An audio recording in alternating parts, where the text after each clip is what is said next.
नमो अर्हन्तानं नमो सिद्धानं नमो आयर्यानं नमो वज्रायानं नमो लोके सवसाहुनं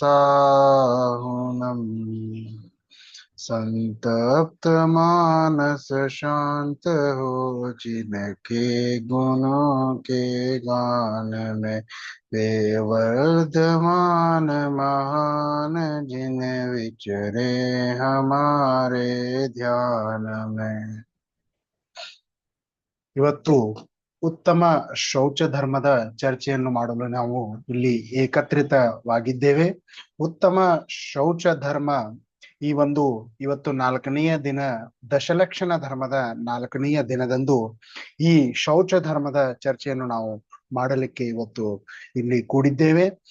ಯಾವ ರೀತಿಯಾಗಿ ಉತ್ತಮ ಕ್ಷಮ, ಉತ್ತಮ ಮಾರ್ಧವ, ಉತ್ತಮ ಆರ್ಜವ, ಈ ಒಂದು ಮೂರು ಧರ್ಮದ ಲಕ್ಷಣಗಳು ಕ್ರೋಧ, ಮಾನ, ಮಾಯೆ, ಲೋಭ, ಈ ಮೂರು ಕಷಾಯ, ಕ್ರೋಧ, ಮಾನ ಮತ್ತು ಮಾಯೆ, ಈ ಮಾಯಾಚಾರ ಮತ್ತು ಕ್ರೋಧ ಮತ್ತು ಮಾನ, ಈ ಎಲ್ಲ ತರದ ನಾಶ ಅಭಾವ ಮಾಡಿ, ಈ ಮೂರು ಕಷಾಯಗಳ ಅಭಾವವನ್ನು ಮಾಡಿ ನಾವೇನ್ ಮಾಡಿದ್ವಿ, ಈಗ 3 ಮೆಟ್ಟಿಲನ್ನು ನಾವು ಏರಿದ್ವಿ.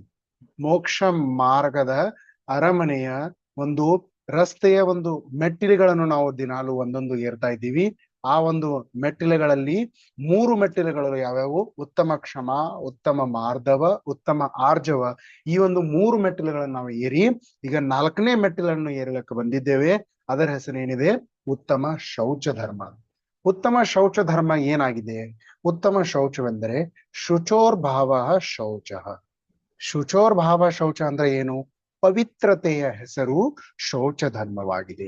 ಅಂದ್ರೆ ಪವಿತ್ರವಾದಂತಹ ಒಂದು ಸ್ಥಳ, ಸ್ವಚ್ಛವಾದಂತಹ, ಸುಂದರವಾದಂತಹ ಒಂದು ಸ್ಥಳಕ್ಕೆ ನಾವೇನಂತೀವಿ? ಶುಚಿಯಾದಂತಹ. ಅಥವಾ ನೀವು ನೋಡಿರ್ಬೋದು, ಎಲ್ಲಿಯಾದ್ರೂ ಹೋದ್ರಿಗೆ ಸ್ವಚ್ಛವಾಗಿಡಿ ಈ ಜಾಗವನ್ನು ಅಂತ ಬರೆದಿರ್ತಾರೆ, ಬೋರ್ಡ್ ಇರುತ್ತೆ. ಅದೇ ರೀತಿಯಾಗಿ ನಮ್ಮ ಆತ್ಮವೂ ಕೂಡ ಪವಿತ್ರವಾಗಬೇಕು. ಆ ಪವಿತ್ರವಾದಾಗ ಏನಾಗುತ್ತೆ? ನಿಜವಾದಂತಹ ಶೌಚ ಧರ್ಮವು ಪ್ರಕಟವಾಗ್ತದೆ. ಅದಕ್ಕೆ ಹೇಳಿದ್ದಾರೆ, ಲೋಭದ ಅಭಾವದಿಂದಲೇ ಇದು ಸಾಧ್ಯ. ಲೋಭ ಅಂದ್ರೆ ಏನು? ದುರಾಸೆ.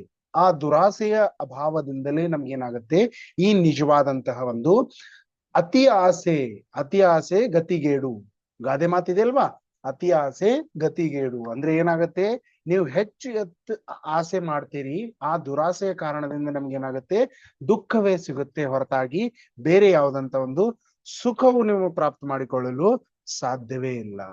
ಈ ಒಂದು ದುರಾಸೆ, ಯಾವ ಒಂದು ದುರಾಸೆಯು ನಮಗೆ ಹೆಚ್ಚು ಕಾಡುತ್ತದೆ? ಹಣದ ದುರಾಸೆ. ಈ ಒಂದು ನಮ್ಮ ಮನುಷ್ಯ ಭವದಲ್ಲಿ, ಮನುಷ್ಯ ಜೀವನದಲ್ಲಿ ಹೆಚ್ಚಾಗಿ ನಮ್ಮನ್ನು ಕಾಡುವುದೆಂದರೆ ಹಣ, ದುಡ್ಡು, ಕಾಸು ಸಂಪಾದಿಸುವುದು. ಇದರಲ್ಲಿ ನಾವೇನ್ ಮಾಡ್ತೀವಿ? ದಿನವಿಡೀ ನಮ್ಮ ಜೀವನವನ್ನು ನಾವು ವೇಸ್ಟ್ ಮಾಡ್ತೀವಿ. ಈ ಒಂದು ಕಾಗದದ ಹಣಕ್ಕಾಗಿ, ಕಾಗದದ ಒಂದು ವಸ್ತುವಿಗಾಗಿ ನಾವು ಇಷ್ಟೆಲ್ಲಾ ಪ್ರಯತ್ನ ಪಡ್ತೀವಿ. ಇಷ್ಟೆಲ್ಲಾ ಜೀವನದವಳಿ ನಾವೆಲ್ಲರನ್ನು ಅದರಲ್ಲಿ ಏನ್ ಮಾಡ್ತೀವಿ? ನಮ್ಮ ಸಂಪೂರ್ಣ ಶಕ್ತಿಯನ್ನೇ ಅದರಲ್ಲಿ ನಾವೇನ್ ಮಾಡ್ತೀವಿ? ಹಂಬಾಕ್ಬಿಡ್ತೀವಿ, ಅದರಲ್ಲೇ ಹಾಕ್ತಿವಿ, ಅದನ್ನೇ ಪ್ರಯತ್ನ ಮಾಡ್ತಿರ್ತೀವಿ. ಹೆಚ್ಚು ಮತ್ತು ಧನವನ್ನು ನಾವೇನ್ ಮಾಡ್ತೀವಿ? ಸಂಗ್ರಹ ಮಾಡೋಣ, ಸಂಗ್ರಹ ಮಾಡೋಣ, ಸಂಗ್ರಹ ಮಾಡೋಣ. ಆದ್ರೆ ಆ ಸಂಗ್ರಹ ಮಾಡಲಿಕ್ಕೆ ಒಂದು ಸಮಯವನ್ನು ನೀವು ವ್ಯರ್ಥ ಮಾಡ್ತಾ ಇದ್ದೀರಿ. ಆ ಸಮಯವು ಎಂದಿಗೂ ಏನಾಗುವುದಿಲ್ಲ, ವಾಪಸ್ ಬರುವುದಿಲ್ಲ. ಅದಕ್ಕೆ ಹೇಳ್ತಾರೆ, ಯಾವಾಗ ಹಲ್ಲಿದೆಯೋ ಆವಾಗ ಕಡ್ಲಿಕಾಳು ತಿನ್ಲಿಕ್ಕೆ ಸಮಯ ಇಲ್ಲ, ಮತ್ತು ಕಡ್ಲಿಕಾಳು ಇದ್ದಾಗ ನಮ್ಗೆ ಹಲ್ಲಿರಲಿ. ಅಂದ್ರೆ ಏನಾಯ್ತು? ನಾವು ಹಣವನ್ನು ಈಗ ಸಂಪಾದಿಸ್ತೇವೆ, ಹಣವಿದೆ, ಆದ್ರೆ ನಮಗೆ ಅದನ್ನು ಭೋಗಿಸಲು ಅಥವಾ ಅದನ್ನು ಯೂಸ್ ಮಾಡ್ಲಿಕ್ಕೆ ನಮಗೆ ಟೈಮ್ ಇಲ್ಲ. ಬರಾಬರ್. ಮತ್ತು ಅಂತಿಮ ಸಮಯದಲ್ಲಿ ನಮ್ಮ ಹತ್ರ ಅವಾಗ ಏನಿರುತ್ತೆ? ಸಮಯವಿರುತ್ತೆ, ಆದ್ರೆ ಹಣವಿರಲ್ಲ. ಏನ್ ಹೇಳಿದೆ?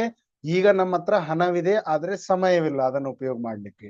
ಆದ್ರೆ ಅಂತಿಮ ಸಮಯದಲ್ಲಿ ನಮ್ಮ ಹತ್ರ ಸಮಯವಿರುತ್ತೆ, ಆದ್ರೆ ಹಣವಿರುವುದಿಲ್ಲ. ವಿಚಾರ ಮಾಡ್ರಿ. ಅದಕ್ಕೆ ಹೇಳ್ತಾ ಇದ್ದಾರೆ, ಈ ಒಂದು ನಿಜವಾದಂತ ಆತ್ಮನ ಒಂದು ಪವಿತ್ರತೆಯನ್ನು ನೀವು ಮಾಡುವುದಿದ್ರೆ, ಅದಕ್ಕೆ ಎಲ್ಲರೂ ಈಗ ಜಗತ್ತಿನಲ್ಲಿ ಅನೇಕ ತರಹದ ಮಾತುಕತೆ ನಡೀತಾ ಇರ್ತವೆ. ಆ ಮಾತುಕತೆಯಲ್ಲಿ ಇದು ಕೂಡ ಒಂದು ಪ್ರಸಿದ್ಧವಾಗಿದೆ. ಏನ್ ಮಾತು? ಈ ಧರ್ಮ ಎಲ್ಲ ಮಾಡುವುದು, ಪೂಜೆ ಎಲ್ಲ ಮಾಡುವುದು ಯಾರ್ದಿದೆ? ಯಾರದು? ಲೇಡೀಸ್ದಿದೆ ಅಥವಾ ವಯಸ್ಕರದಿದೆ ಅಂತ ಹೇಳ್ತಾರೆ.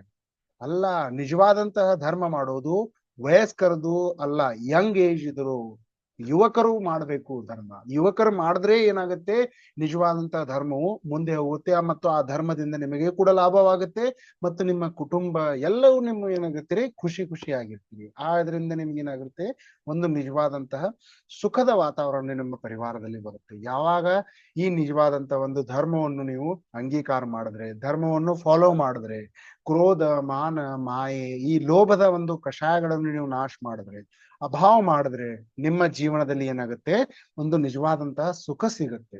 ಆ ಸುಖವು ಬೇಕಾದ್ರೆ ನೀವೇನ್ ಮಾಡ್ಬೇಕು, ಇದನ್ನು ನಿರಂತರವಾಗಿ ಫಾಲೋ ಮಾಡ್ಬೇಕು. ಅಂದ್ರೆ ಈಗ ಯಶಸ್ಸು ಎನ್ನುವುದು ಅಥವಾ ಜೀವನದಲ್ಲಿ ಸಫಲತೆ ಎನ್ನುವುದು ಎಂದಿಗೂ ಒಂದು ರಾತ್ರಿಯಲ್ಲಿ ಸಫಲವಾಗುವುದಿಲ್ಲ.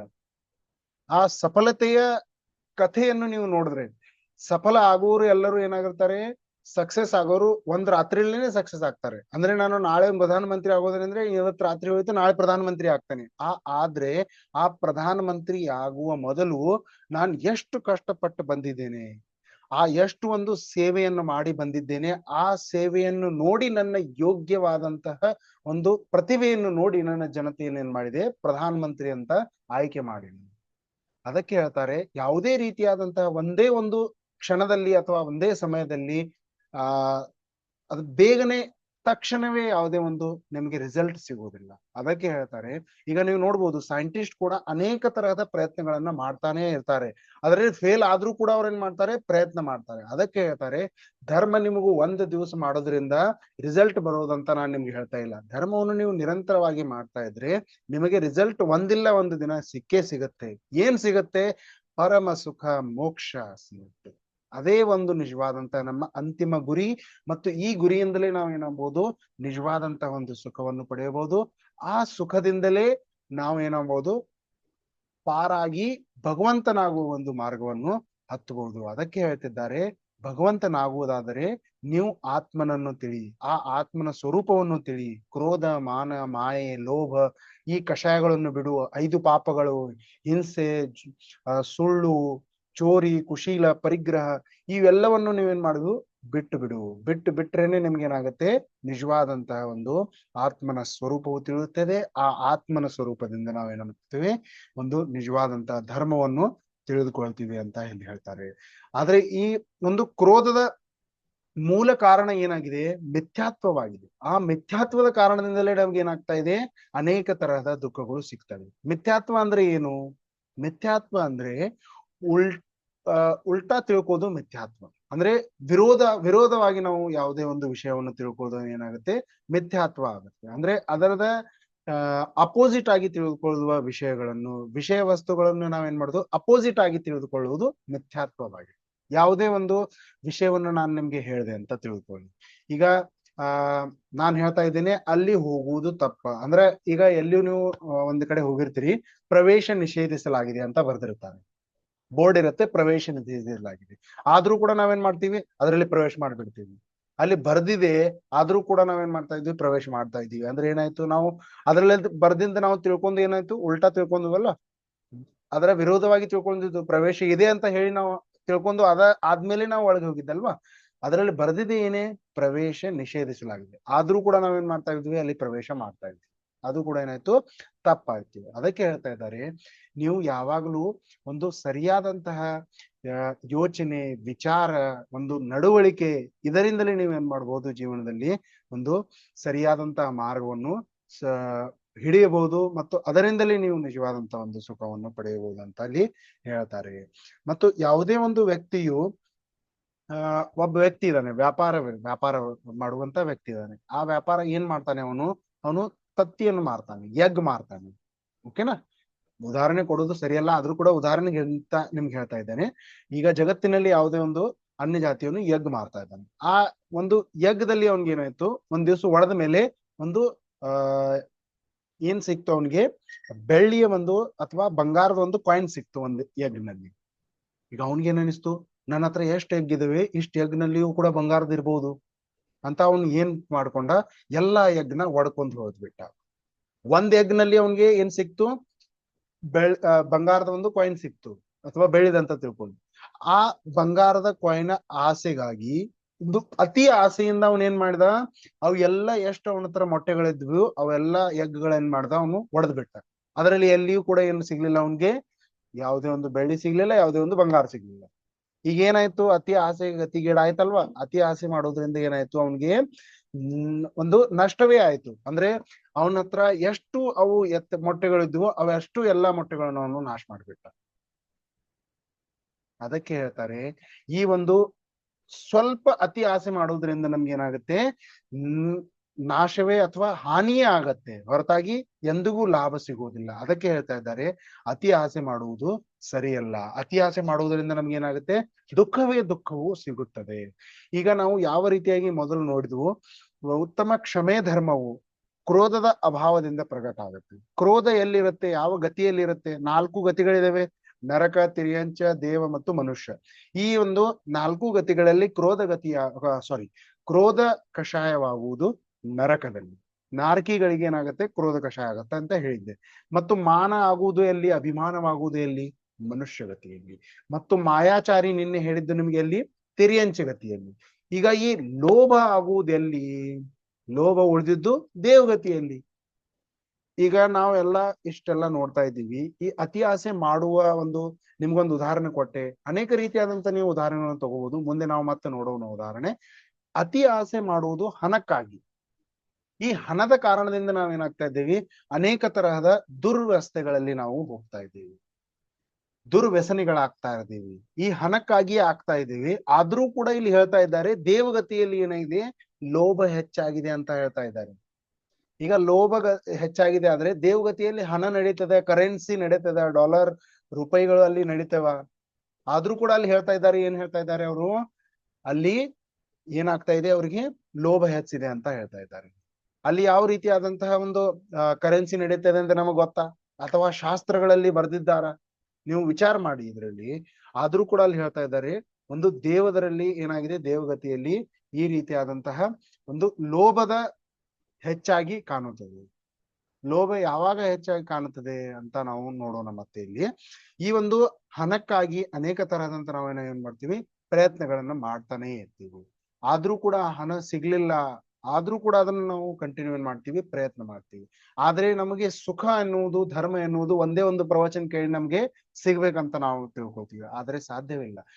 ದಿನಾಲು ನೀವು ಒಂದು 15 ನಿಮಿಷಕ್ಕಾಗಿಯೂ ಮಾತ್ರ ಏನ್ ಮಾಡಿ, ಈ ಧರ್ಮದ ಪರಿಚಯವನ್ನು ಓದಿ, ಧರ್ಮದ ಒಂದು ಸ್ವರೂಪವನ್ನು ತಿಳಿದುಕೊಳ್ಳಿ. ಆತ್ಮ ಏನಿದೆ, ನಾನು ಯಾರು, ನಾನು ಎಲ್ಲಿಂದ ಬಂದಿದ್ದೇನೆ, ನಾನು ಇಲ್ಲಿ ಮನುಷ್ಯಗತಿಯನ್ನು ಪಡೆದದ್ದು ಏಕೆ, ಜೈನ ಕುಲದಲ್ಲಿ ಜನ್ಮ ಹೊಂದಿದ್ದು ಏಕೆ, ಈ ಜೈನ ಕುಲ ಏನಿದೆ, ಜೈನ ಕುಲದಲ್ಲಿ ಬಂದದವರು ಭಗವಂತರಾಗುತ್ತಾರೆ ಅಥವಾ ಭಗವಂತರು ಯಾರು, ಅವರೆಲ್ಲ ಸ್ವರೂಪವನ್ನು ನೀವು ಡೈಲಿ ಒಂದೊಂದು ಸ್ವಲ್ಪ ಸ್ವಲ್ಪ ಮಾಡ್ಕೊಂತ ಹೋದ್ರೆ ಅಭ್ಯಾಸ, ಅದ್ರ ಬಗ್ಗೆ ಆಳವಾಗಿ ತಿಳ್ಕೊಂತ ಹೋಗ್ತೀರಾ. ಅಥವಾ ನಿಮ್ಮ ಒಂದು ಬುದ್ಧಿಮತ್ತಿಕೆ ಏನಾಗುತ್ತೆ, ವೃದ್ಧಿ ಆಗುತ್ತಾ ಹೋಗುತ್ತೆ. ಅದರ ವೃದ್ಧಿ ಆಗುವುದರಿಂದ ನಮ್ಗೆ ಏನಾಗುತ್ತೆ, ಒಂದು ನಿಜವಾದಂತ ಆತ್ಮನ ಸ್ವರೂಪ ತಿಳುತ್ತೆ ಮತ್ತು ನಿಜವಾದಂತಹ ಸುಖವು ಪ್ರಾಪ್ತಿಯಾಗುತ್ತೆ. ಅದಕ್ಕೆ ಹೇಳ್ತಾ ಇದ್ದಾರೆ ಇಲ್ಲಿ, ಯಾವ ರೀತಿಯಾಗಿ ಈ ಹಣವನ್ನು ನೀವು ನೋಡ್ತಾ ಇದ್ದೀರಲ್ಲ, ಈ ಹಣ ಕಾಗದದ ಒಂದು ವಸ್ತು ಇದೆ ಅಲ್ವಾ, ಈ ಕಾಗದದ ಹಣ ಪೇಪರ್ ಇದೆ. ಇದು ಮಾತ್ರ, ಈ ಪೇಪರ್ನು ಮಾತ್ರ ಮನುಷ್ಯನೇ ವ್ಯಾಲ್ಯೂ ಮಾಡುವುದು. ತಿರ್ಯಂಚ ಗತಿಯಲ್ಲಿ ಇದರದ್ದು ವ್ಯಾಲ್ಯೂ ಏನೂ ಇಲ್ಲ. ನೀವು ಎಮ್ಮೆ ದನಕರುಗಳ ಮುಂದೆ ಇದನ್ನ ಹಣವನ್ನು ಎಸೀರಿ, ಅದೇನ್ ಮಾಡತ್ತೆ, ಮೂಸಲ್ಲೂ ಕೂಡ ಅದನ್ನು ವಾಸನೆ ಕೂಡ ತೆಗೆದೋಲ್ಲ. ಈಗ ಒಂದು ಕಡೆ ಏನ್ ಮಾಡ್ರಿ, ನೀವು ರೋಡ್ ಮೇಲೆ ಒಂದು ಸ್ವಲ್ಪ ಹಣವನ್ನು ಒಗೆಯಿಡ್ರಿ, ಮತ್ತು ಅದರ ಆಚೆಗಡೆ ಒಂದು ಕಸವನ್ನು ಇಡ್ರಿ, ಮತ್ತು ಅಲ್ಲಿ ಎಮ್ಮೆಯನ್ನು ತಗೊಂಡ್ಬಿಡ್ರಿ. ಎಮ್ಮೆ ಏನ್ ಮಾಡುತ್ತೆ, ಆ ಹಣವನ್ನು ತಿಳಿದು ಕಸವನ್ನು ತಿನ್ನಲಿಕ್ಕೆ ಹೋಗುತ್ತೆ. ಅಂದ್ರೆ ಅದಕ್ಕೆ ಕಸದ ಪ್ರಕಾರ ಅಥವಾ ಕಸಕ್ಕೂ ಕೂಡ ಅದು ಹೋಲಿಕೆ ಮಾಡೋದಿಲ್ಲ. ವಿಚಾರ ಮಾಡಿ, ಎಮ್ಮೆ ತಿರ್ಯಂಚಿ ಗತಿಯ ಪ್ರಾಣಿಗಳು, ಯಾವುದೇ ಒಂದು ಪ್ರಾಣಿಗಳು ಆ ಹಣವನ್ನು ಏನ್ ಮಾಡೋದಿಲ್ಲ, ಆ ರೀತಿಯಾದಂತ ಹೋಲಿಕೆ ಮಾಡೋದೇ ಇಲ್ಲ. ಅಂದ್ರೆ ಅದಕ್ಕೆ ಯಾವುದೇ ರೀತಿಯಾದಂತ ವ್ಯಾಲ್ಯೂವೇ ಇಲ್ಲ. ಆದ್ರೂ ಕೂಡ ನಾವೇನ್ ಮಾಡ್ತೀವಿ, ಈ ಮನುಷ್ಯ ಗತಿಯಲ್ಲಿ ಅದಕ್ಕೆ ಹೆಚ್ಚು ವ್ಯಾಲ್ಯೂ ಕೊಡ್ತೀವಿ. ಅದರಿಂದ ನಮ್ಗೆ ಏನಾಗುತ್ತೆ, ಒಂದು ಯಾವುದೇ ಒಂದು ಲಾಭವಂತೆ ಇಲ್ಲವೇ ಇಲ್ಲ. ನಮ್ಗೆ ಏನಿಸುತ್ತೆ, ಹಣ ಇದ್ರೆ ನಾವು ಡ್ರೆಸ್ ಕೊಂಡ್ಕೊಳ್ಬಹುದು, ಅಥವಾ ನಾವು ಸಂತುಷ್ಟರಾಗಿರ್ಬೋದು, ಅನೇಕ ರೀತಿಯಾದಂತಹ ಸಂಸಾರದ ವಸ್ತುಗಳನ್ನು ನಾವು ಇಕ್ಕಟ್ಟೆ ಮಾಡಬಹುದು, ಹೊಂದಿಸಬಹುದು ಮತ್ತು ಸಂಗ್ರಹಿಸಬಹುದು, ಎಜುಕೇಶನ್ ಒಳ್ಳೇದಾಗಿ ತಗೋಬಹುದು, ಟೆಕ್ನಾಲಜಿಯನ್ನು ಯೂಸ್ ಮಾಡ್ಬೋದು. ಈ ಹಣ ಹಣ ಅಂತೀವಿ, ಈ ಹಣ ನಾವನ್ನು ಅಂದ್ರೆ ತೆಗೆದುಕೊಂಡು, ಅಥವಾ ಈ ಹಣವನ್ನು ಒಂದು ಲಿಮಿಟ್ ವರೆಗೆ ಸಂತುಷ್ಟರಾಗಿರ್ಬಹುದಾ? ಇಲ್ಲ. ಇವತ್ತು ನಿಮ್ಮ ಹತ್ರ ನಮ್ಗೆ ಮೊದಲು ಏನಿತ್ತು, ಕೀಪ್ಯಾಡ್ ಇತ್ತು. ಕೀಪ್ಯಾಡ್ ಆದ್ಮೇಲೆ ಏನಿತ್ತು, ಸ್ಮಾರ್ಟ್ ಫೋನ್ ಬತ್ತು. 15,000 ಬತ್ತು, 20,000 ಬತ್ತು, 25,000 ಬತ್ತು, 60,000 ಬತ್ತು. ಈಗ 1,00,000ದ ಐಫೋನ್ ಕೂಡ ನಾವು ತೆಗೆದುಕೊಳ್ಳಕ್ಕೆ ಸಕ್ಷಮರಾಗಿದ್ದೀವಿ. ಅಂದ್ರೆ ನೀವು ವಿಚಾರ ಮಾಡಿ, ನಿಮ್ಮ ಒಂದು ಆಸೆ ಏನ್ ಮಾಡ್ತಿರಲ್ಲ. ಈಗ ನೀವು ನಿಮ್ಮ ಜೀವನದಲ್ಲಿ ಯಾವುದೇ ಒಂದು ಗಾಡಿಯನ್ನು ತೆಗೆದುಕೊಂಡ್ರಿ, ಟೂ ವೀಲರ್ ತೆಗೆದುಕೊಂಡ್ರಿ ಅಂದ್ರೆ ಆ ಟೂ ವೀಲರ್ ಕಿಂತ ಇನ್ನ ನೀವು ಮುಂದೆ ಫೋರ್ ವೀಲರ್ ತಗೋತೀರಿ. ಖರೆ ಟೂ ವೀಲರ್ ತಗೊಳಕ್ಕೆ ಸಾಧ್ಯವಿಲ್ಲ ನಿಜವಾಗಿ. ಯಾಕಂದ್ರೆ ನಿಮ್ದು ಆಸೆ ಏನಾಯ್ತು, ಇನ್ನು ಡಬಲ್ ಆಯ್ತು. ಈಗ ನಾನು ಟೂ ವೀಲರ್ ತಗೊಂಡೆ, ಇನ್ ಫೋರ್ ವೀಲರ್ ತಗೋಬೇಕು. ಫೋರ್ ವೀಲರ್ ತಗೊಂಡಾದ್ಮೇಲೆ ಆಡಿ ತಗೋಬೇಕು, ಮತ್ತು ಅದಾದ್ಮೇಲೆ ಮರ್ಸಿಡೀಸ್ ತಗೋಬೇಕು. ಈ ರೀತಿಯಾದಂತ ಭಾವನೆಗಳಲ್ಲಿ ನಮ್ಗೆ ಏನಾಗುತ್ತೆ, ಹುಟ್ಟುತ್ತಲೇ ಹೋಗುತ್ತೆ. ಅಂದ್ರೆ ಏನಾಗುತ್ತಾ ಇದೆ, ಹೆಚ್ಚಾಗಿ ನಮ್ಮಲ್ಲಿ ಅತಿ ಆಸೆನೇ ಹೋಗ್ತಾ ಇರುತ್ತೆ. ಅದಕ್ಕೆ ಹೇಳ್ತಾ ಇದ್ದಾರೆ, ಒಂದು ಲಿಮಿಟ್ ನ ಸೆಟ್ ಮಾಡಿ ನೀವು. ನಾನು ಏನು, ನಮ್ಮ ಒಂದು ಸಂಪಾದನೆ ಇದೆ, ಆ ಸಂಪಾದನೆ ಒಂದು ಫಿಕ್ಸ್ ಇದೆ. ಈ ಸಂಪಾದನೆಯಿಂದ ನನ್ನ ಮನೆ ನಡೆಯುತ್ತೆ ಅಂದ್ರೆ ಮುಗೀತು. ಆದ್ರ ಆದ್ಮೇಲೆ ನೀವು ಏನ್ ಮಾಡಿ, ಧರ್ಮ ಮಾಡಿ, ನಿಜವಾದಂತಹ ಆತ್ಮನ ಸ್ವರೂಪವನ್ನು ತಿಳಿಯಿರಿ. ಮತ್ತು ಈ ಧರ್ಮವು ಯಾಕೆ ಫಾಲೋ ಮಾಡ್ಬೇಕಂತ ಹೇಳಿದ್ದಾರೆ ಅದನ್ನು ತಿಳಿಯಿರಿ. ಅದನ್ನು ತಿಳಿದಾದ್ಮೇಲೆ ನಿಮ್ಗೆ ಏನಾಗುತ್ತೆ, ನಿಜವಾದಂತಹ ಈ ಒಂದು ಉತ್ತಮ ಶೌಚ ಧರ್ಮವು ಪ್ರಕಟವಾಗುತ್ತದೆ. ಮತ್ತು ಆ ಉತ್ತಮ ಶೌಚ ಧರ್ಮ ಪ್ರಕಟವಾಗುವುದಕ್ಕಿಂತ ಮೊದಲನೇ ನಿಮ್ಮ ಆತ್ಮನಲ್ಲಿ, ನಿಮ್ಮ ಜೀವನದಲ್ಲಿ ಪವಿತ್ರತೆ ಬರುತ್ತೆ. ಆ ಪವಿತ್ರತೆಯಿಂದಲೇ ನಿಮಗೆ ಏನಾಗುತ್ತೆ, ಆಟೋಮೆಟಿಕ್ ಆಗಿ ಇವೆಲ್ಲ ಧರ್ಮಗಳು ಪ್ರಕಟವಾಗ್ತವೆ. ಅದಕ್ಕೆ ಹೇಳ್ತಾ ಇದ್ದಾರೆ, ಈ ಧರ್ಮ ಅಥವಾ ಯಾವುದೇ ರೀತಿಯಾದಂತಹ ನೀವು ಒಂದು ವಿಶೇಷವಾದಂತಹ ಚರ್ಚೆಯನ್ನು ಕೇಳ್ತಾ ಇದ್ರೆ, ಅಲ್ಲಿ ನೀವು ಪವಿತ್ರ ಮನಸ್ಸಿನಿಂದಲೇ ಕೇಳಿದ್ರೇನೆ ನಿಮಗೆ ಅದು ತಿಳಿದು ಬರುತ್ತೆ. ಇಲ್ಲಾಂದ್ರೆ ಈಗ ನಾವು ಪ್ರವಚನ ಕೇಳ್ತಾ ಇದ್ದಾರೆ, ಈ ಪ್ರವಚನ ಆದ್ಮೇಲೆ ನಮ್ಗೆ ಸಮಯ ಆಯ್ತು, ಬಿಸ್ನೆಸ್ಗೆ ಹೋಗ್ಬೇಕು, ಅಥವಾ ಅಲ್ಲಿ ನಾವು ಇಲ್ಲೇ ಕೊಳ್ತಿದ್ದೀವಿ ಮತ್ತು ನಮ್ಮ ತಲೆಯಲ್ಲಿ ಏನು ವಿಚಾರ ಬರ್ತಾ ಇದೆ, ಅಲ್ಲಿ ಹೋಗಿ ಸಂತೆ ತರುವುದಿದೆ, ಕಿರಾಣಿ ದುಕಾನ್ಗೆ ಹೋಗುವುದಿದೆ, ಅನೇಕ ತರಹದ ಕಾರ್ಯಗಳು ನಮ್ಮ ಮೈಂಡ್ ನಲ್ಲಿ ಬರ್ತಾ ಇದ್ದೇವೆ. ಆ ಮೈಂಡ್ ನಲ್ಲಿ ಕಾರ್ಯಗಳು ಬರ್ತಾ ಇರುವುದರಿಂದ ನಮ್ಗೇನಾಗಿದೆ, ಅನೇಕ ತರಹದಂತ ಆ ವಿಚಾರಗಳಿಂದ ಆ ವಿಚಾರವು ಕೂಡ ಸಕ್ಸಸ್ ಆಗ್ತಾ ಇಲ್ಲ, ಮತ್ತು ನಾವು ಎಲ್ಲಿ ಕೂಳ್ತಿದ್ದೇವೆ ಪ್ರವಚನದಲ್ಲಿ ಅದು ಕೂಡ ನಮ್ಗೆ ಕೇಳಲಿಕ್ಕೆ ಆಗ್ತಾ ಇಲ್ಲ. ಅದಕ್ಕೆ ಹೇಳ್ತಾ ಇದ್ದಾರೆ, ಒಂದೇ ಸಮಯದಲ್ಲಿ ಒಂದು ಕಾರ್ಯ ಮಾಡಿ. ಆ ಒಂದು ಕಾರ್ಯ ಮಾಡುವುದರಿಂದ ನಿಮ್ಗೆ ಏನಾಗುತ್ತೆ, ಸಫಲತೆ ಹೆಚ್ಚು ಸಿಗುವ ಚಾನ್ಸಸ್ ಇರುತ್ತೆ. ಅದಕ್ಕೆ ಹೇಳ್ತಾ ಇದ್ದಾರೆ, ಇಲ್ಲಿ ಕೂಳ್ತಿದ್ದೀರಿ ಅಂದ್ರೆ ಈ ರೀತಿಯಾದಂತಹ ಪ್ರವಚನವನ್ನು ನೀವು ಕೇಳಿ, ಮತ್ತು ಇದರಿಂದ ನಿಮ್ಗೆ ಏನಾದ್ರೂ ಒಂದು ಲಾಭವಾಗತ್ತೆ. ನಿಜವಾಗಿ ಅಂದ್ರೆ ಏನು, ನಿಮ್ಮ ಆತ್ಮನ ಶಾಂತಿಯು ಎಲ್ಲಿ ಸಿಗುತ್ತೆ ಅಂದ್ರೆ ಇಲ್ಲೇ ಸಿಗುತ್ತೆ. ಅದಕ್ಕೆ ಹೇಳ್ತಾ ಇದ್ದಾರೆ, ಎಲ್ಲರೂ ಸ್ಪಿರಿಚುವಲಿಟಿ ಫಾಲೋ ಮಾಡ್ಬೇಕು. ಆ ಸ್ಪಿರಿಚುವಲಿಟಿ ಫಾಲೋ ಮಾಡೋದ್ರಿಂದ ನಿಮ್ಗೆ ಏನಾಗುತ್ತೆ, ಈ ಸ್ಪಿರಿಚುವಲ್ ಏನಿದೆ, ಈಗ ಎಲ್ಲರೂ ಯೋಗ ಮಾಡ್ತಾರೆ, ಇದ್ ಮಾಡ್ತಾರೆ, ಎಲ್ಲರೂ ಏಜ್ ಆದ್ಮೇಲೆ ಅಥವಾ ಒಂದು ಅತ್ಯಂತ ದುಃಖದ ಪರಿಸ್ಥಿತಿಯಿಂದ ಹೋದ್ಮೇಲೆ, ಅಥವಾ ಅತ್ಯಂತ ಒಂದು ದುಃಖದ ಪರಿಸ್ಥಿತಿಯಲ್ಲಿ ಹೋದಾಗನೇ ಈ ಧರ್ಮ ನೆನಪು ಬರುತ್ತೆ. ಅದಕ್ಕೆ ಹೇಳ್ತಾರೆ, ಈ ಧರ್ಮ ಇಂಥದ್ದಿದೆ ಅಲ್ವಾ, ದುಃಖದ ಪರಿಸ್ಥಿತಿಯಲ್ಲಿ ಹೋಗ್ಲಿಕ್ಕೆ ಬಿಡೋದೇ ಇಲ್ಲ. ನೀವು ಮೊದಲಿಂದನೇ ಈ ಧರ್ಮದಲ್ಲಿ ಇದ್ರೆ, ಧರ್ಮ ಫಾಲೋ ಮಾಡ್ತಾ ಇದ್ರೆ, ಯಾವುದೇ ಒಂದು ದುಃಖವನ್ನು ನೀವು ಅನುಭವಿಸಲಿಕ್ಕೂ ಆಗ್ಲೇ ಸಾಧ್ಯವಾಗುವುದಿಲ್ಲ, ಅಥವಾ ಯಾವುದೇ ಒಂದು ದುಃಖವು ನಿಮ್ಮನ್ನು ಅಟ್ಯಾಕ್ ಮಾಡುವುದಿಲ್ಲ. ಆ ದುಃಖವನ್ನು ಅಟ್ಯಾಕ್ ಮಾಡುವುದಕ್ಕಿಂತ ಮೊದಲು ನಿಮ್ಮ ಸುತ್ತಮುತ್ತಲು, ನಿಮ್ಮ ಆತ್ಮನ ಪ್ರದೇಶದ ಅಥವಾ ನಿಮ್ಮ ಶರೀರದ ಸುತ್ತಮುತ್ತಲು ಈ ಧರ್ಮ ರೂಪಿ ಒಂದು ಏನಿದೆ, ಢಾಲ್ ಇರುತ್ತಲ್ವಾ, ಯಾವ ರೀತಿಯಾಗಿ ಗುರಾಣಿ ಇರುತ್ತೆ, ಒಂದು ಯುದ್ಧದಲ್ಲಿ ಏನಿರುತ್ತೆ, ತಲ್ವಾರ್ ಮತ್ತು ಒಂದು ಢಾಲ್ ಇರುತ್ತೆ. ಅದನ್ನೇನಿಂದ ನಾವು ರಕ್ಷಣೆಗಾಗಿ ಯೂಸ್ ಮಾಡ್ತೀವಿ. ನೀವು ನೋಡಿರ್ಬೋದು, ಈಗ ಬಾಹುಬಲಿ ಪಿಕ್ಚರ್ ನೋಡಿರ್ಬೋದು, ಕಟ್ಟಪ್ಪನಲ್ಲಿ ಇರುತ್ತೆ ಒಂದು ತಲ್ವಾರ್ ಮತ್ತು ಒಂದು ಅವನಲ್ಲಿ ಢಾಲ್ ಇರುತ್ತೆ. ಆ ಢಾಲ್ನಿಂದ ಅವನು ಏನ್ ಮಾಡ್ತಾನೆ, ತನ್ನ ಮೇಲೆ ಯಾವ ಒಂದು ಆಕ್ರಮಣ ಆಗುತ್ತೆ ಆ ಆಕ್ರಮಣವನ್ನು ತಡೆತಾನೆ. ಅದೇ ರೀತಿಯಾಗಿ ಈ ಧರ್ಮದ ರೂಪಿ ಒಂದು ಢಾಲ್ನಿಂದ, ಗುರಾಣಿಯಿಂದ ನೀವೇನ್ ಮಾಡ್ಬೋದು, ದುಃಖ ರೂಪಿ ಒಂದು ಆಕ್ರಮಣೆಯನ್ನು ತಡೆಯಬಹುದು. ಅದಕ್ಕೆ ಹೇಳ್ತಾ ಇದ್ದಾರೆ, ಈ ಧರ್ಮವನ್ನು ನೀವು ಫಾಲೋ ಮಾಡ್ರಿ. ಅದಕ್ಕೆ ನಿಮ್ಗೆ ಹೇಳಿದೆ, ಈ ಹಣ ಏನಿದೆ ತಿರಿಯಂಚಗತಿಯಲ್ಲಿ ಇದ್ರ ಯಾವುದೂ ಕೂಡ ಒಂದು ವ್ಯಾಲ್ಯೂ ಇಲ್ಲ. ಅದಕ್ಕೆ ಹೇಳ್ತಾ ಇದ್ದಾರೆ, ಒಂದು ಈ ಶರೀರದ ಕೂಡ ನಮ್ಗೆ ಏನಾಗುತ್ತೆ, ಲೋಭ ಇರುತ್ತೆ. ಈಗ ಒಂದು ರಾಜವಾರ್ತಿಕದಲ್ಲಿ ಅಕಲಂಕ ದೇವರು 4 ಪ್ರಕಾರದ ಲೋಭಗಳನ್ನು ಹೇಳಿದ್ದಾರೆ. ಇಲ್ಲಿ ಯಾವ ರೀತಿಯಾದಂತ 4 ಪ್ರಕಾರದ ಲೋಭಗಳು, ಜೀವನ ಲೋಭ, ಆರೋಗ್ಯ ಲೋಭ, ಇಂದ್ರಿಯ ಲೋಭ ಮತ್ತು ಉಪಭೋಗ ಲೋಭ. ಏನೇನ್ ಹೇಳಿದ್ರು, ಜೀವನ ಲೋಭ, ಜೀವನದ ಲೋಭವಾಗಿದೆ. ನಮಗೆ ಜೀವನದ ಒಂದು ಆಸೆ ಇರುತ್ತೆ. ಅಂದ್ರೆ ನಮ್ಮ ಜೀವನ ಹೇಗಿರ್ಬೇಕು, ಹೈಫೈ ಇರ್ಬೇಕು.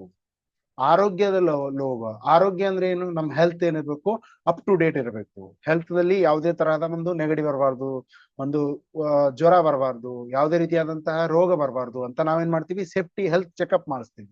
ಆ ಹೆಲ್ತ್ ಚೆಕಪ್ ಮಾಡಿಸುವುದರಿಂದ ನಮ್ಮ ರೋಗವನ್ನು ನಾವು ತಡೆಯಲು ಸಾಧ್ಯವೇ ಇಲ್ಲ. ಅದಕ್ಕೆ ಹೇಳ್ತಾ ಇದ್ದಾರೆ, ನಿಜವಾದಂತಹ ರೋಗ ಏನಿದೆ, ನಿಜವಾದಂತಹ ರೋಗ ಈ ಗತಿಯಲ್ಲಿ ನೀವು ಏನ್ ತಿರುಗ್ತಾ ಇದ್ದೀರಿಲ್ವಾ, ಇದೇ ನಿಜವಾದಂತಹ ರೋಗವಿದೆ. ಈ ಒಂದು ದುರ್ಗತಿಯಿಂದ ಅಥವಾ ಈ ಒಂದು 4 ಗತಿಗಳೆಲ್ಲ ಒಂದು ನೀವು ಚಕ್ರವನ್ನು ಯಾವ ರೀತಿಯಾಗಿ ಸುತ್ತಾ ಇದ್ದೀರಿ, ಮನುಷ್ಯಗತಿ, ದೇವಗತಿ, ತಿರ್ಯಂಚಗತಿ, ಸ್ವರ್ಗ, ನರಕ, ಇವೆಲ್ಲ ಮಾಡ್ತಾ ಇದ್ದೀರಿ. ಇವೆಲ್ಲದರಿಂದನೂ ನೀವು ಚಕ್ರದಿಂದ ಪಾರಾಗಲು ಈ ಧರ್ಮದ ಆಶ್ರಯವನ್ನೇ ಪಡೆಯಬೇಕು.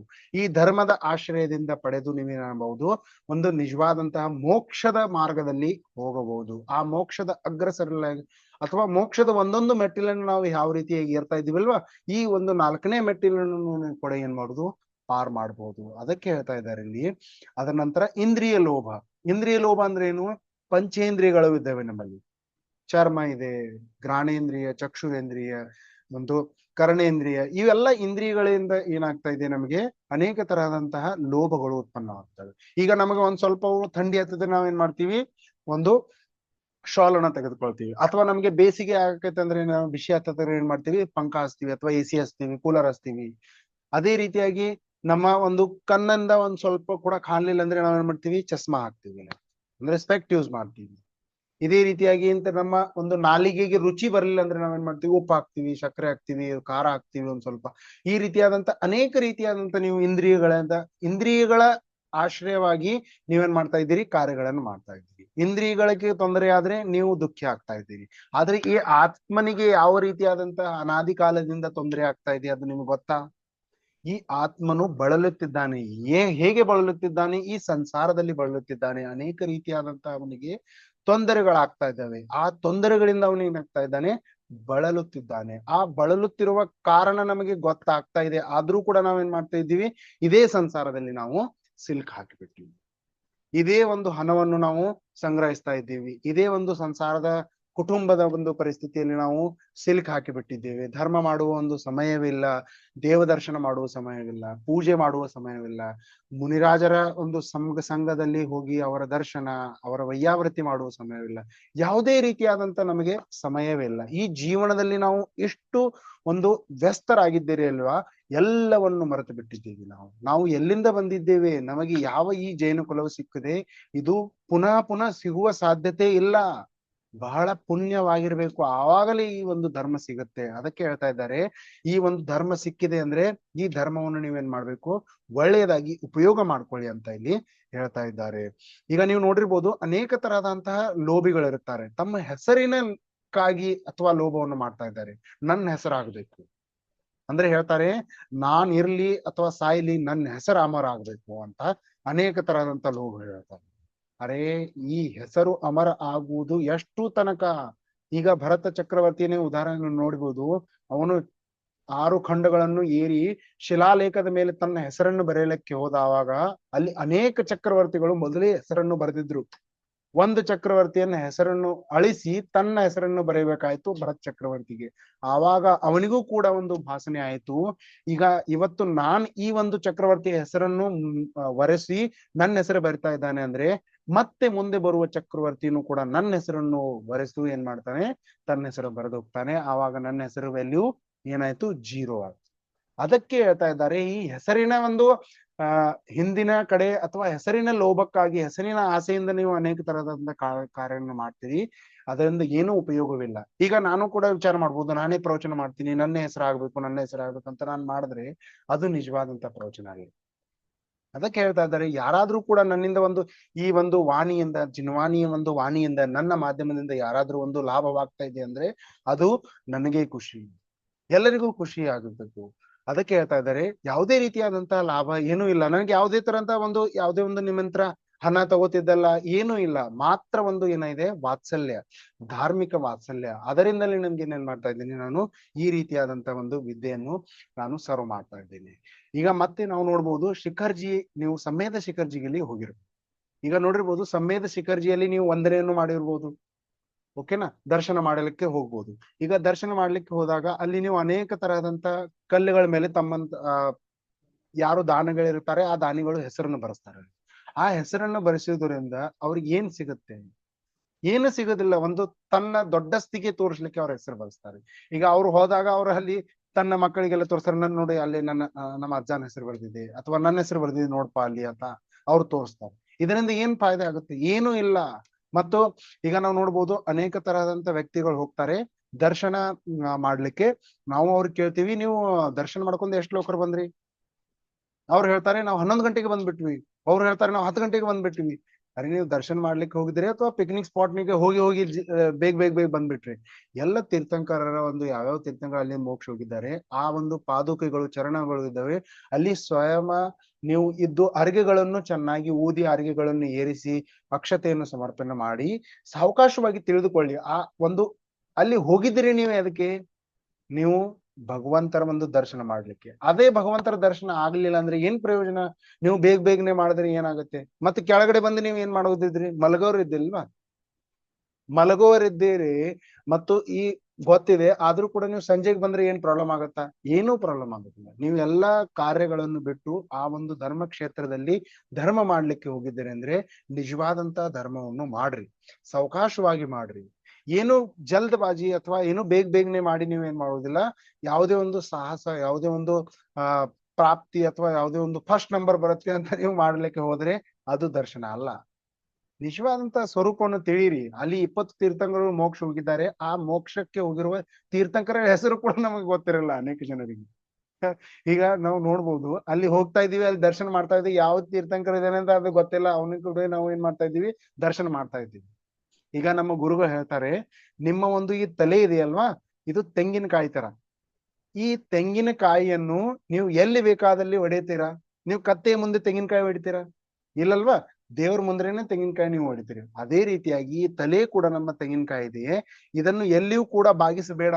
ನಿಜವಾದಂತ ಆರಾಧ್ಯ ದೇವರು ಯಾರು, ನಿಜವಾದಂತಹ ದೇವರು, ದೇವ ಶಾಸ್ತ್ರ ಗುರು ಮತ್ತು ವೀತರಾಗತೆ ಅಲ್ಲಿ ಪ್ರಕಟವಾಗಿದೆಯೋ ಹೇಳ್ತಾರಲ್ವಾ, ವೀತರಾಗತೆಯೇ ನಿಜವಾದಂತ ಒಂದು ದೇವರನ ಒಳ್ಳೆಯ ಅಥವಾ ಉಚ್ಚವಾದಂತಹ ಗುಣವಾಗಿದೆ, ಉತ್ಕೃಷ್ಟವಾದಂತಹ ಗುಣವಾಗಿದೆ. ಆ ಒಂದು ಗುಣದ ಕಾರಣದಿಂದಲೇ ನಮಗೆ ಗೊತ್ತಾಗುತ್ತೆ ಇವು ನಿಮ್ಮ ನಿಜವಾದಂತಹ ಗುರುಗಳು, ಇವೇ ನಿಮ್ಮ ನಿಜವಾದಂತಹ ಶಾಸ್ತ್ರ, ಇವೇ ನಿಮ್ಮ ನಿಜವಾದಂತಹ ದೇವರು ಅಂತ ಗೊತ್ತಾಗುತ್ತೆ. ಅದಕ್ಕೆ ಹೇಳ್ತಾ ಇದ್ದಾರೆ, ಈ ಒಂದು ತಲೆಯನ್ನು ಬಾಗಿಸುವ ಮೊದಲು ನೀವು ಮೊದಲು ನೋಡ್ರಿ, ನೀವು ಯಾರ ಹತ್ರ ತಲೆ ಬಾಗಿಸ್ತಾ ಇದ್ದೀರಾ?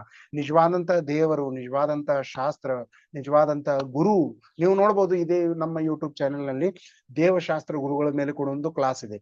ಅದರಲ್ಲಿ ನೀವು ನಾನು ಕಮೆಂಟ್ ನಲ್ಲಿ ಕೂಡ ಹಾಕ್ತೀನಿ, ನೀವು ನೋಡ್ರಿ. ಅಲ್ಲಿ ದೇವಶಾಸ್ತ್ರ ನಿಜವಾದಂತವ್ರು ಯಾರು, ಅವರ ಗುರುಗಳು ಯಾರು, ಶಾಸ್ತ್ರಗಳು ಯಾರು, ವೀತರಾಗತೆ ಏನಿದೆ, ಅದರೆಲ್ಲರ ಬಗ್ಗೆ ಚರ್ಚೆಯನ್ನು ನಾವು ಮಾಡಿದ್ದೇವೆ.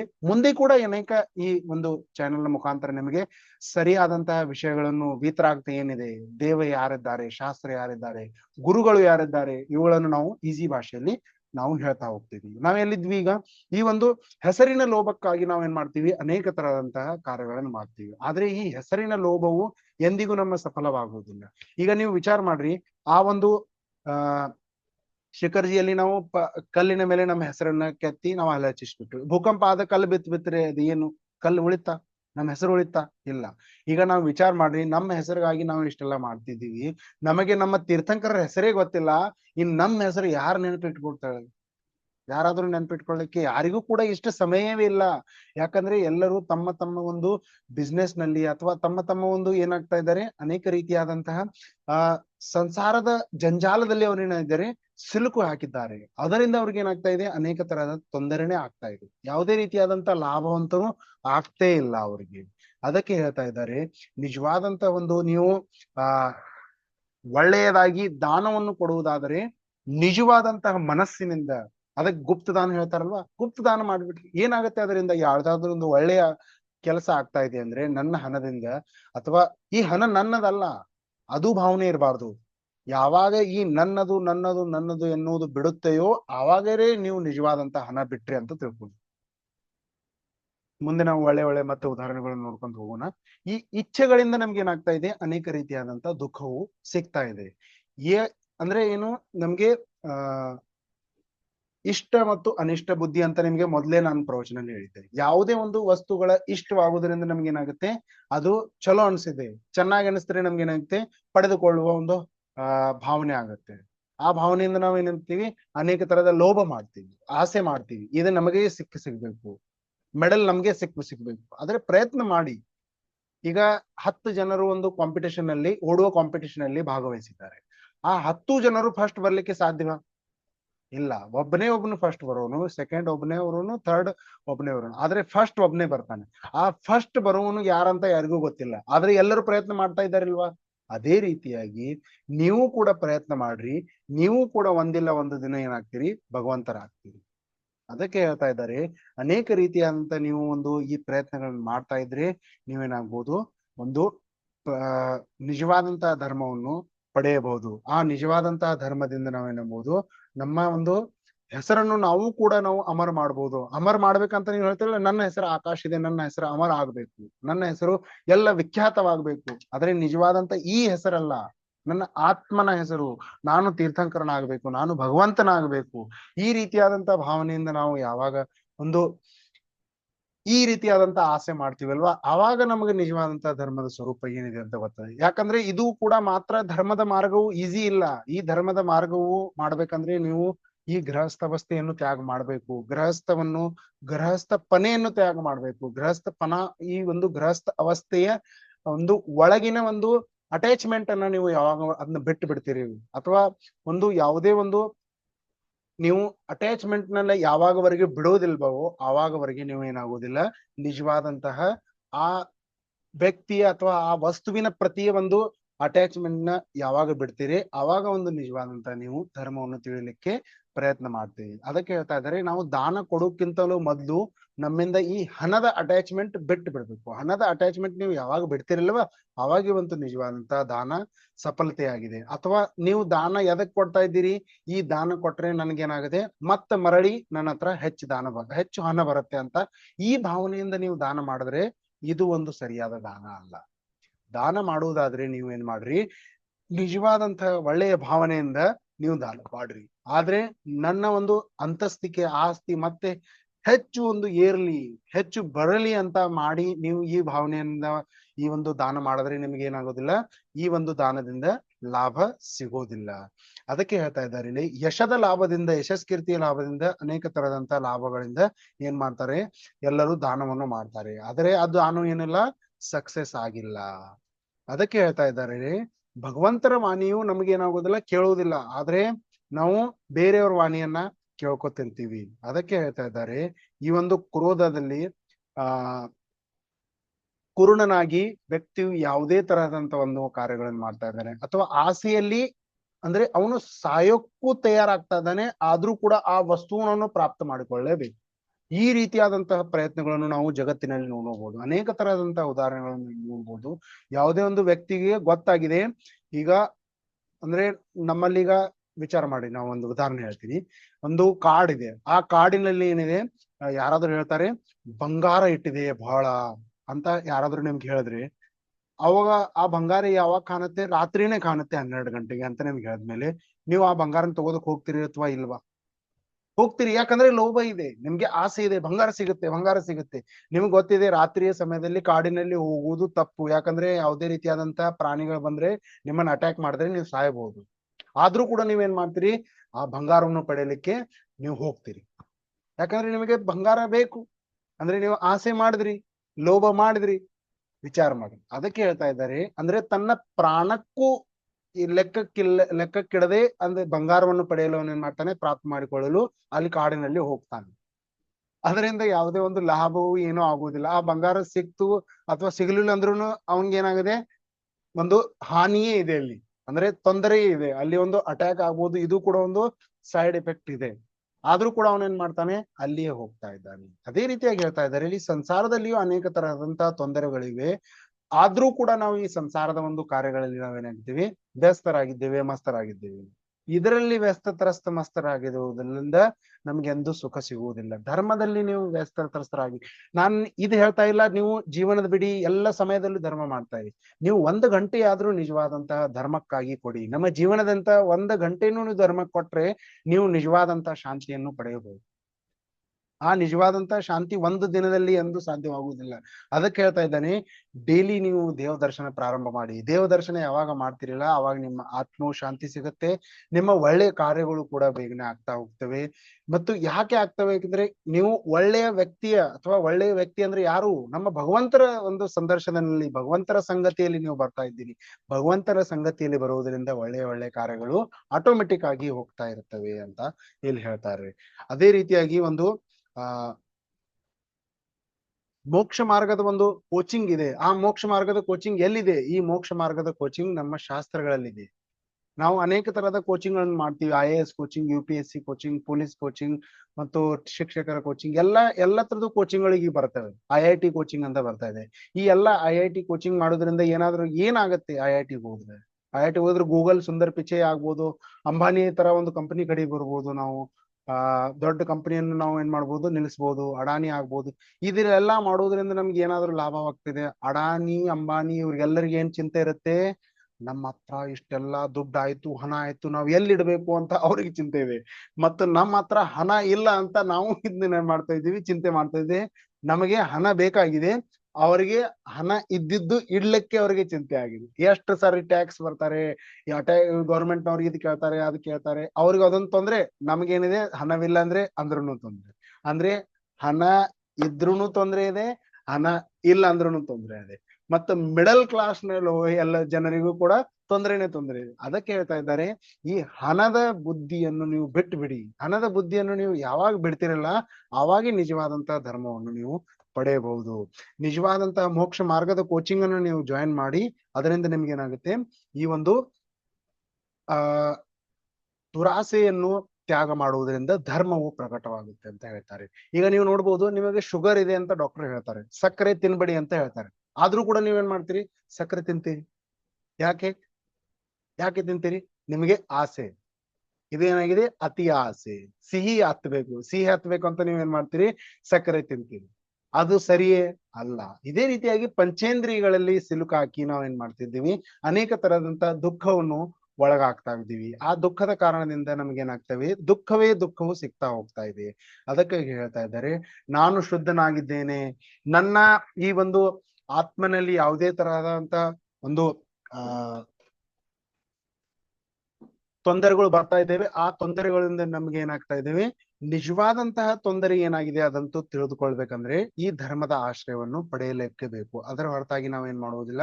ನಿಜವಾದಂತಹ ಒಂದು ಧರ್ಮದ ಈ ವಿಚಾರವನ್ನು ಅಥವಾ ಈ ವಿಷಯವನ್ನು ತಿಳಿದುಕೊಳ್ಬೇಕಾದ್ರೆ ನೀವು ಶಾಸ್ತ್ರದ ಆಧಾರ ಮತ್ತು ಸತ್ಸಂಗತೆಯಲ್ಲಿ ನೀವು ಇರಬೇಕು. ಅದೇ ನಂತರ ನೀವೇನ್ ಮಾಡಬೇಕು? ನಿಜವಾದಂತಹ ಧರ್ಮವನ್ನು ಪಡೆಯಬಹುದು ಅಂತ ಇಲ್ಲಿ ಹೇಳ್ತಾರೆ. ಈಗ ಒಬ್ರು ಇಂದೋರಿನಲ್ಲಿ ನಿಜವಾದಂತ ಘಟನೆ ಇದೆ. ಒಬ್ರು ಸಾಹುಕಾರರಾಗಿರ್ತಾರೆ. ಆ ಸಾಹುಕಾರ ಬಹಳ ಸಾಹುಕಾರನಾಗಿರ್ತಾನೆ, ಬಹಳ ಶ್ರೀಮಂತನಾಗಿರ್ತಾನೆ. ಅವನ ಹತ್ರ ಇಷ್ಟು ಪವರ್ ಇತ್ತಂದ್ರೆ, ಅವನು ಸ್ವತಃ ಯಾವುದೇ ಒಂದು ಸಾಮಗ್ರಿನ ತರಬೇಕಾದ್ರೆ ಆಟೋಮೆಟಿಕ್ ಆಗಿ ಗೌರ್ಮೆಂಟ್ ಫೋನ್ ಹಚ್ಚಿ ಅವನು ಟ್ರೈನ್ ನಿಂದ ತನಗೋಸ್ಕರ ಆ ಸ್ಪೆಷಲ್ ಟ್ರೈನ್ ನಿಂದ ಅವನು ಸಾಮಾನು ತರಿಸ್ತಾ ಇದ್ದ. ನಿಜವಾದ ಘಟನೆ ಇದೆ, ಕೇಳಿ. ನಿಜವಾದ ಘಟನೆ ಇದೆ. ತನ್ನಿಂದ ತಾನೇ ಇಷ್ಟು ಸಾಹುಕಾರ ಆಗಿರೋ ವ್ಯಕ್ತಿ ಇದ್ದ. ಆ ವ್ಯಕ್ತಿ ಹತ್ರ ಏನಿದ್ದು 7 ಫ್ಯಾಕ್ಟ್ರಿಗಳಿದ್ದು. ನಮ್ಮ ಜೈನ ಧರ್ಮದಲ್ಲಿಯೂ ಕೂಡ ಏನಾಗಿದೆ? 7 ನರಕಗಳಿವೆ. ಬರಾಬರ 7 ನರಕಗಳಿವೆ. ಮತ್ತ ಅವನ ಹತ್ರನು ಕೂಡ ಏನಿತ್ತು? 7 ಫ್ಯಾಕ್ಟ್ರಿಗಳಿತ್ತು. ಈಗ ಅವನು ಏನತ್ರ ಒಂದ್ ದಿವ್ಸ ಮನೆಯಲ್ಲಿ ಚಿಂತೆ ಮಾಡ್ಕೊಂಡ ಹಾಲ್ ನಲ್ಲಿ ಕುಳಿತುಕೊಂಡಿದ್ದ. ಅಂತ ಅವನ್ ಏನಾಯ್ತು? ಹೆಂಡತಿ ಬರ್ತಾಳೆ ಮತ್ತು ಅವ್ನ್ ಸಾಹುಕಾರ ಕೇಳ್ತಾಳೆ, ಏನಾಯ್ತ್ರಿ ನೀವು ಈಗ ಯಾಕೆ ಚಿಂತೆ ಮಾಡ್ಕೊಂಡ್ ಕುಳಿತಿದ್ದೀರಿ ಅಂತ ಕೇಳ್ತಾಳೆ. ಆವಾಗ ಅವ್ನು ಹೇಳ್ತಾನೆ, ಈಗ ಏನಾಗಿದೆ, ನಮ್ಮ ಹತ್ರ 7 ಫ್ಯಾಕ್ಟ್ರಿ ಇದೆ, ನಾನು 8ನೇ ಫ್ಯಾಕ್ಟ್ರಿ ಓಪನ್ ಮಾಡ್ಲಿಕ್ಕೆ ಪ್ಲಾನ್ ಮಾಡಿದೆ, ಅದರದೇ ಒಂದು ಯೋಚನೆ ಮಾಡ್ತಾ ಇದ್ದೆ ಅಂತ ಹೇಳ್ತಾನೆ. ಅವಾಗ ಹೆಂಡತಿ ಹೇಳ್ತಾಳೆ, ಸಾಹುಕಾರ್ರಿ 7 ನರಕ ಇರ್ತಾವ್ರಿ. ಎಷ್ಟಿರ್ತವೆ? ನರಕ 7 ಇರುತ್ತೆ. ಅಂದ್ರೆ ವಿಚಾರ ಮಾಡಿ, 7 ಫ್ಯಾಕ್ಟ್ರಿ ಇದೆ, 7 ನರಕ ಇದೆ. ಎಷ್ಟು ನೀವು ಇನ್ನ ಮತ್ತ ಆ ನರಕದಲ್ಲಿ ಅಥವಾ ಸಂಸಾರದಲ್ಲಿ ನೀವು ಹೋಗ್ತಾ ಇದ್ದೀರಿ ಅಂತ ಹೇಳಿದ್ರು. ಅಂದ್ರೆ ನಿಜವಾದಂತ ಘಟನೆ ಇದು. ಅಂದ್ರೆ ಎಷ್ಟು ಸಾಹುಕಾರನಿಗೂ ಕೂಡ ಏನಾಗ್ತಾ ಇದೆ? ಮತ್ತೆ ಹೆಚ್ಚು ಒಂದು ಅಂತಸ್ತಿಕೆ ಆಸ್ತಿ ಗಳಿಸುವ ಒಂದು ಭಾವನೆನೇ ಆಗ್ತಾ ಇದೆ. ಅವನಿಗೆ ಒಂದು ಏನಂತಾರೆ, ಈ ಹಣದ ಹಿಂದೆ ಹಣದ ಹುಚ್ಚು ಯಾರಿಗಿರುತ್ತಲ್ವಾ, ಅವರು ಎಂದಿಗೂ ಕೂಡ ಸಂತುಷ್ಟರಾಗುವುದಿಲ್ಲ, ಖುಷಿಯಾಗಿರುವುದಿಲ್ಲ. ಈಗ ನಾವು ನೋಡ್ಬೋದು, ಸಂತೋಷ ಇದೇ ಇತ್ತು ಅಂದ್ರೆ ಸಂತುಷ್ಟನಾಗಿರುವ ವ್ಯಕ್ತಿಯು ಎಂದಿಗೂ ಹಣದ ಹಿಂದೆ ಬಾಗುವುದಿಲ್ಲ. ಈಗ ನಿಮ್ಗೊಂದು ಉದಾಹರಣೆ ಹೇಳ್ತೇನೆ. ಒಬ್ಬ ವ್ಯಕ್ತಿ ಏನಾಗಿದ್ದ? ಒಂದು ಗಿಡದ ಕೆಳಗಡೆ ಮಲ್ಕೊಂಡಿದ್ದ, ಆರಾಮಾಗಿ ಮಲ್ಕೊಂಡಿದ್ದ. ಅವಾಗ ಅಲ್ಲಿಂದ ಒಂದು ವ್ಯಕ್ತಿ ಹೋಗ್ತಾ ಇದ್ದ. ಆ ವ್ಯಕ್ತಿ ಹೇಳ್ತಾನೆ, ಏನು ನೀನು ಒಂದು ಎಮ್ಮೆ ತರ ಇಲ್ಲಿ ಮಲ್ಕೊಂಡಿದ್ದೀಯಾ, ಕೆಲಸ ಮಾಡು, ಹೇಳು, ಮತ್ತು ಯಾವ್ದಾದ್ರು ಒಂದು ಹಣ ಸಂಪಾದಿಸು, ಏನಾದ್ರು ಮಾಡು ಅಂತ ಅವನಿಗೆ ಎಬ್ಬಿಸ್ತಾನೆ.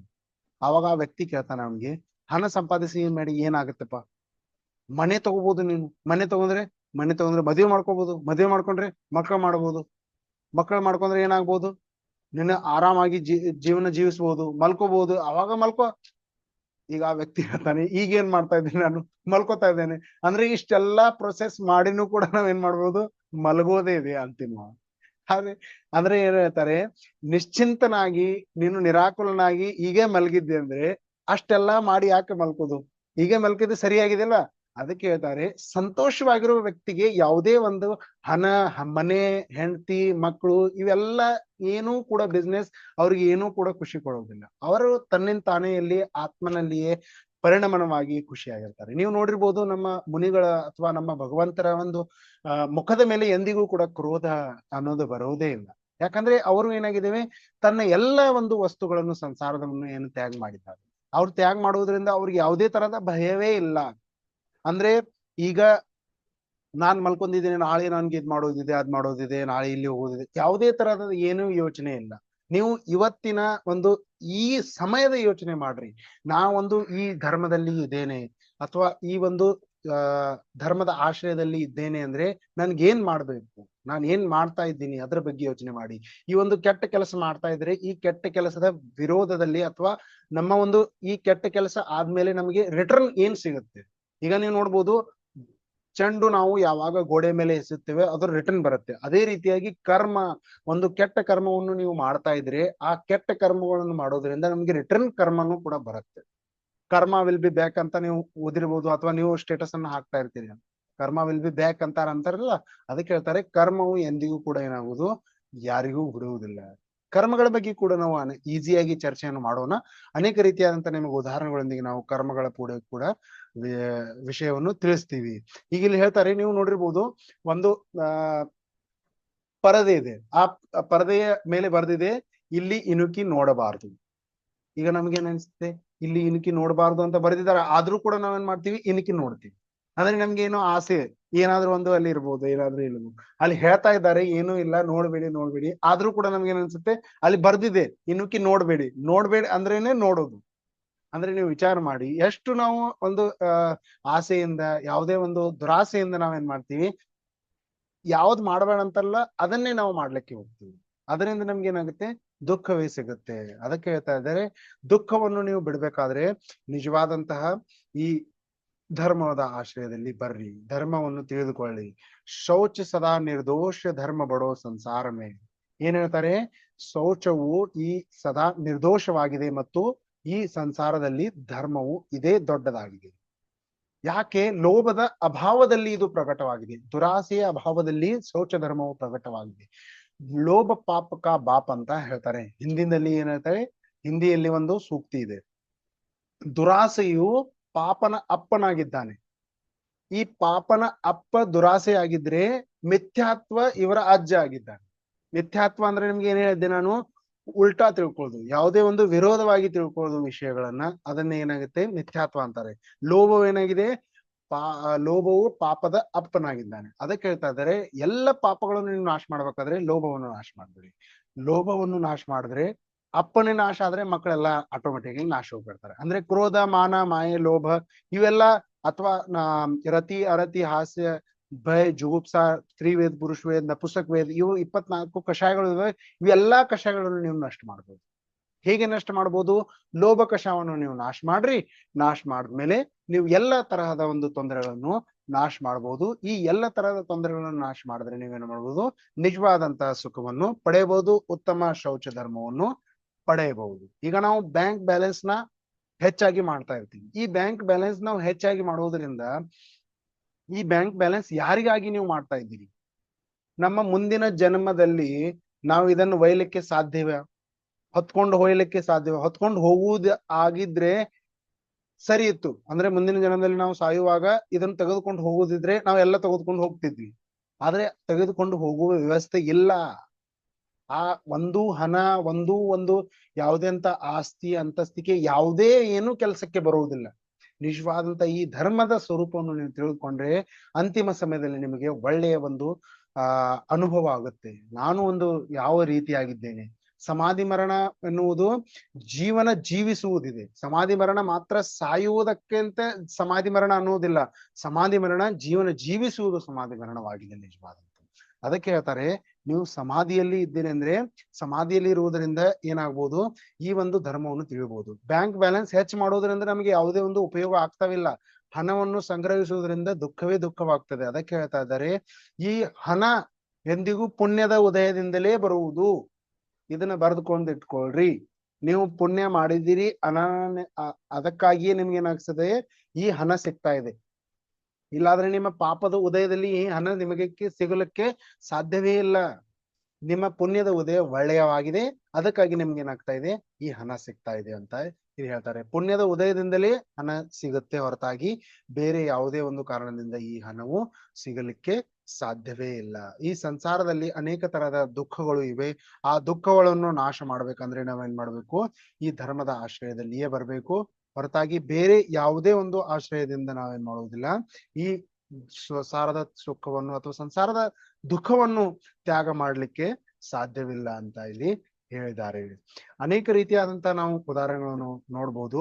ಈ ಮಕ್ಕಳಿಗಾಗಿ ನಾವು ಹಣವನ್ನು ಸಂಗ್ರಹಿಸ್ತಾ ಇದ್ದೀವಿ ಅಂತ ಹೇಳ್ತೇವೆ. ಮಕ್ಕಳು ಯಾರು ಮಕ್ಕಳು? ಈಗಿನ ಮಕ್ಕಳು ಹಣವನ್ನು ನೀವು ಕೊಡ್ತೀರಿ, ಆದ್ರೆ ನಿಮ್ಮ ಅಂತಿಮ ಸಮಯದಲ್ಲಿ ಈಗ ನೋಡ್ಬೋದು ಅನೇಕ ತರಹದಂತ ಅಜ್ಜ ಅಜ್ಜಿಗಳನ್ನು ತಮ್ಮ ಮಕ್ಕಳೇ ಮನೆಯಿಂದ ಹೊರಗೆ ಹಾಕ್ಬಿಡ್ತಾರೆ.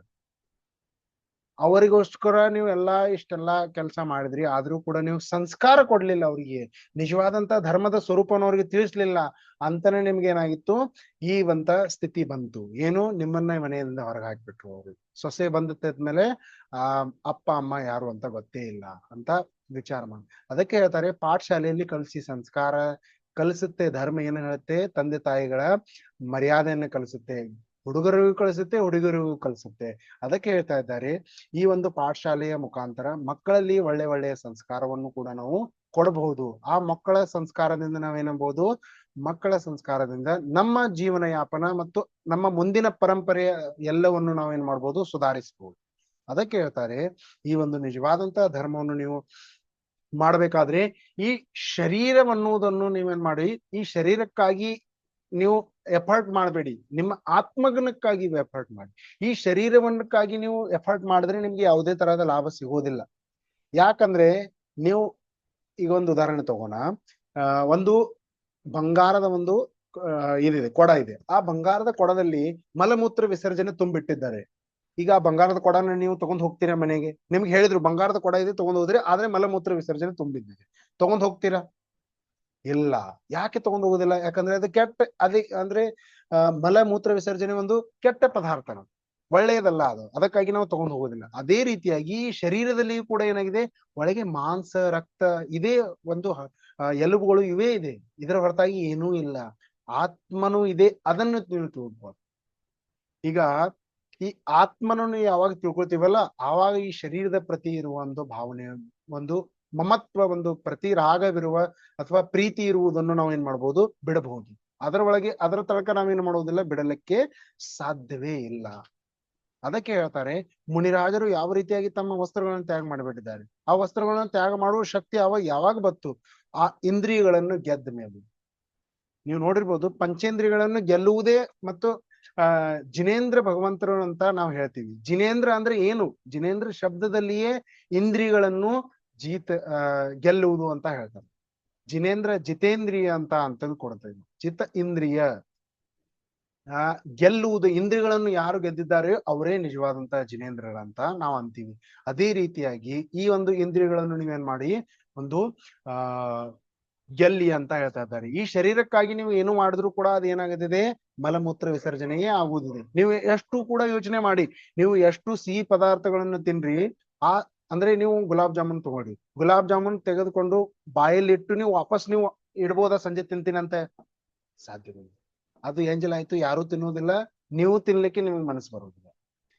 ಈ ಗುಲಾಬ್ ಜಾಮೂನ್ ತಿಂದ್ರಿ ಅಥವಾ 800 1200 ರೂಪಾಯಿ ಕಿಲೋ ಕಾಜು ಬಾದಾಮ್ ಎಲ್ಲಾನು ತಿಂದ್ರಿ, ಅದೆಲ್ಲಾ ತಿಂದ್ರೆ ಎಲ್ಲಿ ಹೋಗುತ್ತೆ?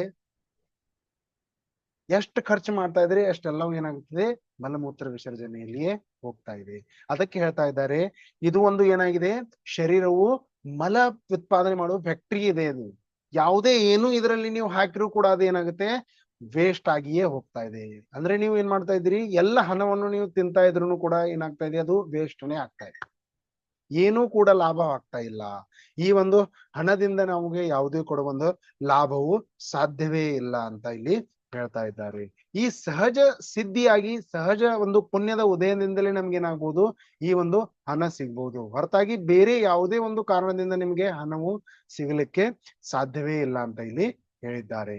ನಿಮಗೆ ನಿಜವಾದಂತ ಹಣ ಏನಿದೆ, ಈ ಆತ್ಮರೂಪಿ ಹಣವನ್ನು ನೀವು ಪ್ರಾಪ್ತ ಮಾಡ್ಕೊಳ್ಳಿ. ಈ ಆತ್ಮರೂಪಿ ಹಣವನ್ನು ಪ್ರಾಪ್ತ ಮಾಡ್ಕೊಳ್ಳದಿದ್ರೆ ನಿಜವಾದಂತ ಜಗತ್ತಿನ ಯಾವುದೇ ಹಣ, ಯಾವುದೇ ಆಸ್ತಿ, ಯಾವುದೇ ಅಂತಸ್ತಿಗೆ ಪ್ರಾಪ್ತ ಮಾಡಿಕೊಳ್ಳಕ್ಕೆ ನಿಮಗೆ ಮನಸ್ಸೇ ಬರುವುದಿಲ್ಲ. ಒಮ್ಮೆ ಆದ್ರೂ ಇದನ್ನ ಕಡೆ ನೀವು ವಿಚಾರ ಮಾಡಿ, ಇದನ್ನ ಕಡೆ ಬರ್ರಿ, ಇದರ ಕಡೆ ಯೋಚನೆ ಮಾಡ್ರಿ. ಇದನ್ನ ಮಾಡುವುದರಿಂದ ನಿಮ್ಗೆ ಏನ್ ಲಾಭ ಆಗ್ತದೆ ಅಂತ ನೀವು ದಿನಾಲು ಸ್ವಲ್ಪ ಸ್ವಲ್ಪ ಸ್ವಾಧ್ಯಾಯ ಮಾಡಿದ್ರೆ ನಿಮ್ಗೆ ಏನಾಗುತ್ತೆ, ಗೊತ್ತಾಗುತ್ತೆ ಅಂತ ಇಲ್ಲಿ ಹೇಳ್ತಾರೆ. ಮತ್ತು ನೀವು ಅಂತಿಮ ಉದಾಹರಣೆಯನ್ನು ನೋಡೋಣ. ಎರಡು ಅಣ್ಣ ತಮ್ಮಂದಿರುತ್ತಾರೆ. ಈ ಎರಡು ಅಣ್ಣ ತಮ್ಮಂದಿರಿಗೆ ನಡುವೆ ಏನ್ ಮಾಡ್ತಾರೆ, ಅಪ್ಪನು